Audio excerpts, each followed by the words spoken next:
Now we want to look at calculating the entropy change for the surroundings in a chemical reaction. So we've already looked at how to calculate delta S for the reaction. How did the entropy of those actual molecules change?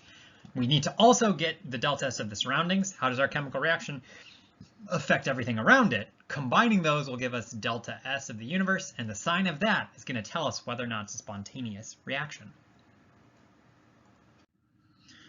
All right, so if we want to think about the surroundings, so our system is, our chemical reaction, and so this is going to be affecting the surroundings. And there are two primary methods for a chemical reaction to affect its surroundings, or really for any system to affect its surroundings. They're heat and work.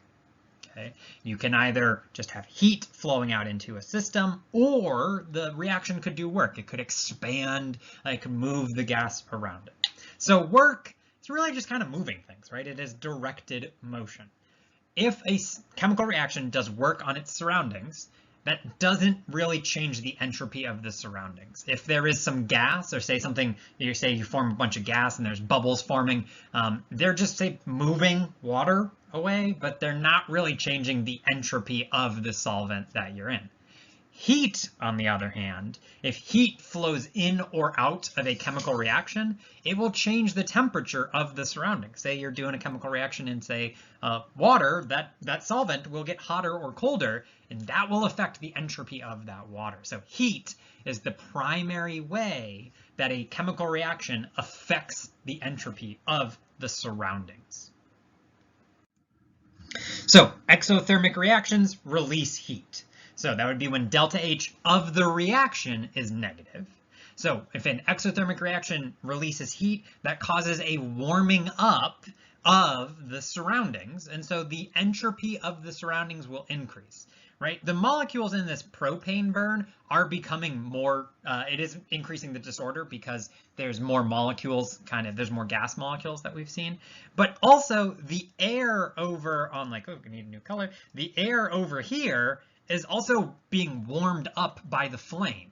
And so these molecules start to move more, right? There's literally more motion in all of these molecules around this, increasing the disorder of this air, right? Making that motion go more, increasing that disorder. For an endothermic reaction, the opposite happens, right? Delta H would be positive and heat comes in from the surroundings, so we cool them off.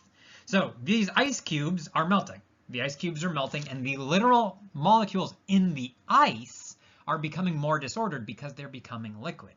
But this water that's in the cup is getting colder. And because it's getting colder, there is less motion in those molecules, and the entropy of that surroundings is decreasing. So these relationships are always true.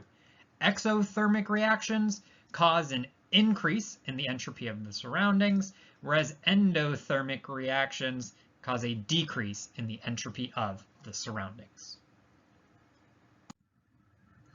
So exothermic reactions, we've kind of talked about early on, we're talking about, kind of predictability, spontaneity. Exothermic reactions tend to happen because you're releasing energy from the reactants. The products are lower in energy, and that energy is being released as heat. So this is kind of a very common understanding as to why exothermic reactions, exothermicity is a tendency to occur. And we can change our perspective on that same exact idea in that exothermic reactions, the reason why they tend to happen, as we say, is because heat flowing into the surroundings increases the disorder of the surroundings. Doesn't matter how you slice it, it always has to come down to entropy. And the reason why is that you kind of spread out that energy. Instead of the energy being trapped in, say, the chemical bonds of the reactants, it's spread out as heat in the surroundings. And that sort of spreading out is an increase in entropy, an increasing in disorder. And so it's more common and more useful to think about, say, the energy of the molecules in your chemical reaction. But the real physics, we want to go hardcore physics reason, is that entropy of the surroundings is increasing. And really everything, whenever you're increasing entropy, that's always a tendency towards spontaneity. It's important to note, endothermic reactions happen, and the opposite is true for the entropy of the surroundings for endothermic processes. You can decrease the entropy of the surroundings. It just has to be compensated for by the change in entropy of the actual chemical reaction. So I want the entropy of the surroundings, and it's all based around the heat that's flowing into the surroundings. So in general, change in entropy due to heating is equal to the heat divided by the temperature at which it occurs. So this is the actual equation. This equation is generally true for changes in entropy based around heating. One of the things that comes from this equation is that at higher temperatures, so as T gets bigger, that's in the denominator of this fraction, and that the effective heat will decrease. So this equation contains the sort of the mathematics of the physics we described before, that it's hard to make something disordered when you're already at a really high temperature. So we want to make this a useful equation, though. This is generally true. How can we turn it into be useful? Well, the first thing we want to do is relate it to the reaction itself. And the heat flowing, basically the heat flow of a chemical reaction is perfectly opposite of the heat flowing into the surroundings. The Q of the surroundings is the negative of the heat of the reaction. That comes from the first law of thermodynamics, that heat is neither created, or energy, sorry, is neither created nor destroyed, conservation of energy.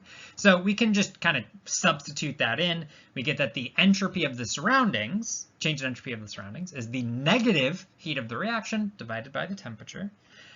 We can then use the definition of enthalpy for at constant temperature, the enthalpy is equal to the heat of the reaction. That's just the definition of enthalpy. That's why we use it in chemistry.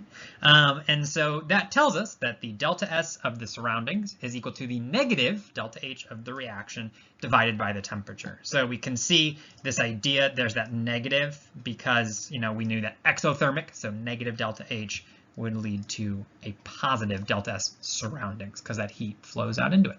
So this is the equation we can always use if we want to calculate delta S of surroundings. Let's do that. What is the change in entropy of the surroundings associated with this reaction at 25 degrees Celsius? So it's the same reaction we looked at in the last video. I have propane combustion, C3H8 plus 5O2 gives me 3CO2 and 4H2O. Here are some handy thermodynamic data. So what is the change in entropy? So similar to what we've seen previously, but now it's of the surroundings. Okay, so this is the same chemical reaction at 25 degrees Celsius, but I'm now doing a change in entropy of the surroundings. So we need to use a different equation in this case. And so whenever we're looking to do it, the delta S of surroundings is going to be equal to the negative delta H of the reaction divided by the temperature. So basically what we're looking at is we're going to relate, we know that the change in entropy of the surroundings is due to heat from the reaction. So we're going to look at what heat comes out of the reaction. Negative just changes the perspective, and divided by temperature is what turns it into an entropy. You can kind of see there's that K in the reference S values, whereas enthalpy is just energy per mole. So we want energy per mole per temperature. So throw temperature in there. Okay, so what we really then kind of need to do is get this thing first. So we need to get delta H of reaction. And so we can calculate delta H of reaction using reference data. I'm going to do that on a separate sheet of paper here. But we know, again, that delta H for the reaction is going to be, it's always a sum over products. Delta HF, and it's slightly different reference, kind of the name we call for the reference information between entropy and enthalpy.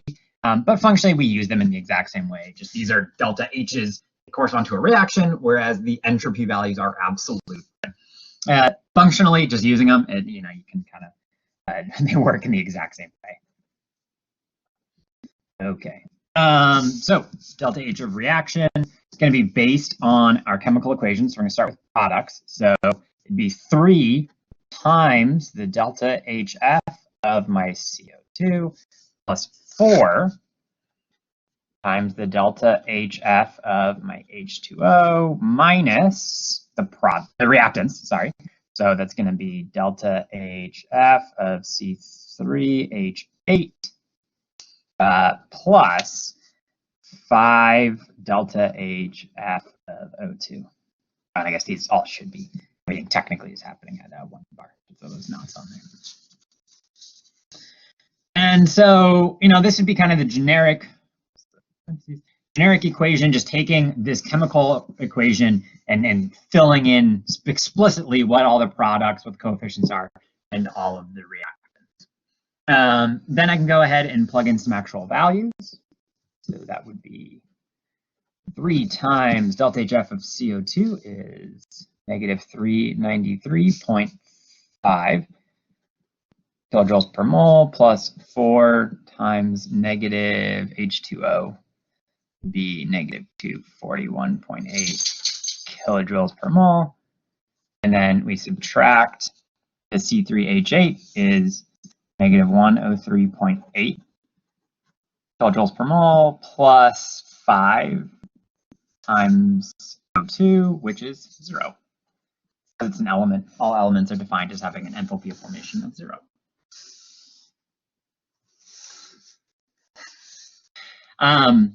So then it just becomes a process of doing this arithmetic. I would recommend being very careful. One of the things you want to note, there's a negative sign in front of these parentheses. So whenever you're doing these types of calculations, delta S of reaction, delta H of reaction, and there's another one, see from this other reference, it's very common to forget that this negative sign applies to both components of inside this parentheses. So right here and right here. Both of those do line up.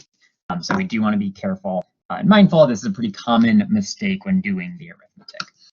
There's a 0 there, so you'd get away with it here.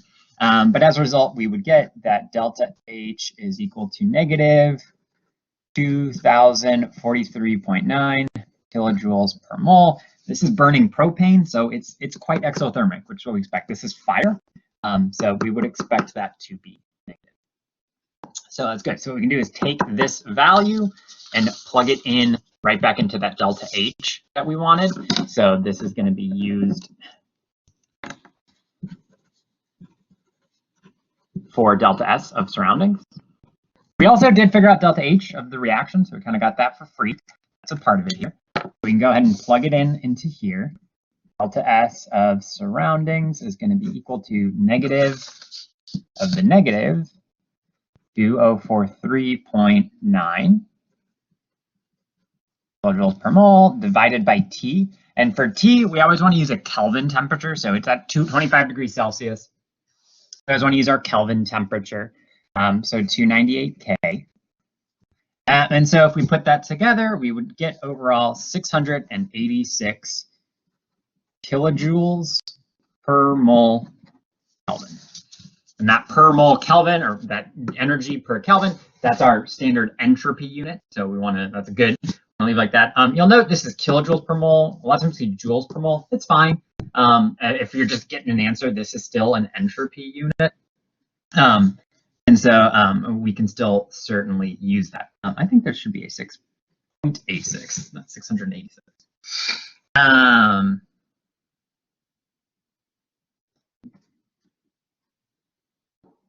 Hold on, losing myself now. But so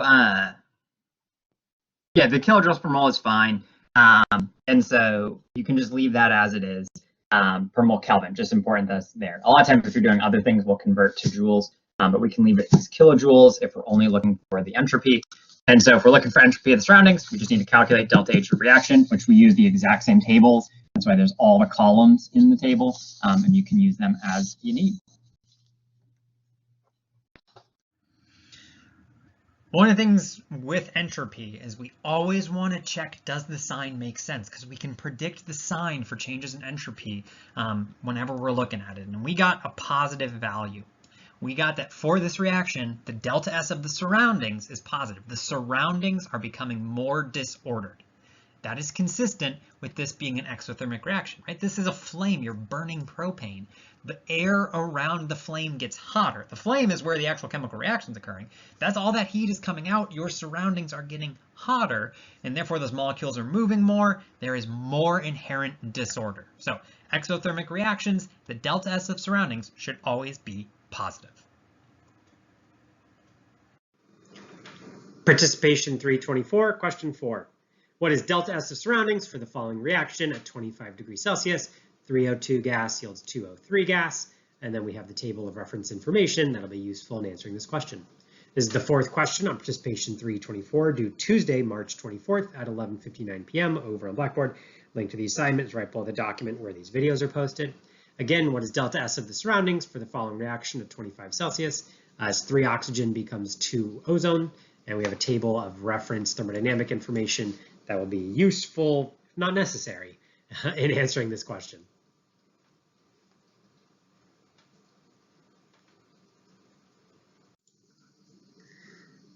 Another question in participation 324. One video left in this set. Will there be another question? Who knows? We got to watch the video and find out. I'll see you there.